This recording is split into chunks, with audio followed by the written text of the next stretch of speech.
சென்னை ஆலந்தூர் பகுதியில் நடைபெற்று வரும் மெட்ரோ கட்டுமான பணிகளை முதலமைச்சர் மு.க.ஸ்டாலின் ஆய்வு செய்தார். அந்த காட்சிகளை தற்போது பார்க்கலாம்.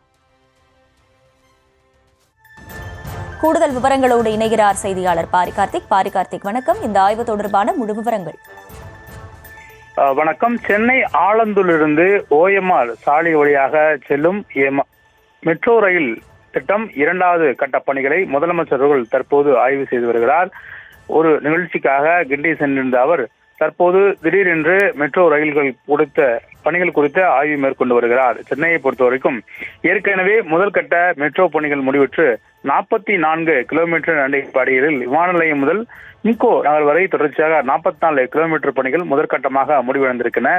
இந்நிலையில் 2ஆம் கட்டமாக நகரின் மத்தியிலிருந்து வடக்கு மற்றும் தெற்கு, கிழக்கு மற்றும் மேற்கு என்ற இந்த 4 கோணங்களாக இணைக்கும் 2ஆம் கட்ட மிகப்பெரிய பணி நடைபெற்று வருகிறது. இதற்காக ரூபாய் 61,843 கோடி ரூபாய் மொத்தமாக செலவிடுவதற்கான தொகை திட்டமிடப்பட்டிருக்கிறது. அதன் அடிப்படையில் கிட்டத்தட்ட 61,143 என்ற அடிப்படையில் தொடர்ச்சியாக பணிகள் மேற்கொள்ளப்பட்டிருக்கின்றன. அது மட்டுமல்லாமல் கிட்டத்தட்ட இதற்கு மற்றும் 116 கிலோமீட்டர் அதுக்கான பணிகள் ஒப்பந்தம் செய்யப்பட்டு அதற்கான 2ஆம் கட்ட பணிகள் நடைபெற்று வருகின்றன. ஏற்கனவே 2025 துவங்கப்பட்ட அந்த பணியானது வருகின்ற 2028ஆம் ஆண்டு நிறைவு செய்யப்பட்டு அது பொதுமக்களுடைய பயன்பாட்டிற்கு கொடுக்கப்படும் என்று எதிர்பார்க்கப்பட்ட நிலையில் அதற்கான பணி தற்போது நடைபெற்று வருகிறது. குறிப்பாக சென்னை மாநகரை பொறுத்த வரைக்கும் கடுமையான போக்குவரத்து நெரிசலை குறைப்பதற்காகவும் தொடர்ச்சியாக மக்களுடைய நேரத்தை மிச்சப்படுத்துவதற்காகவும் தமிழ்நாடு அரசின் சார்பில் மத்திய அரசு நிதியோடு மெட்ரோ ரயில் பணிகள் நடைபெற்று வருகிறது.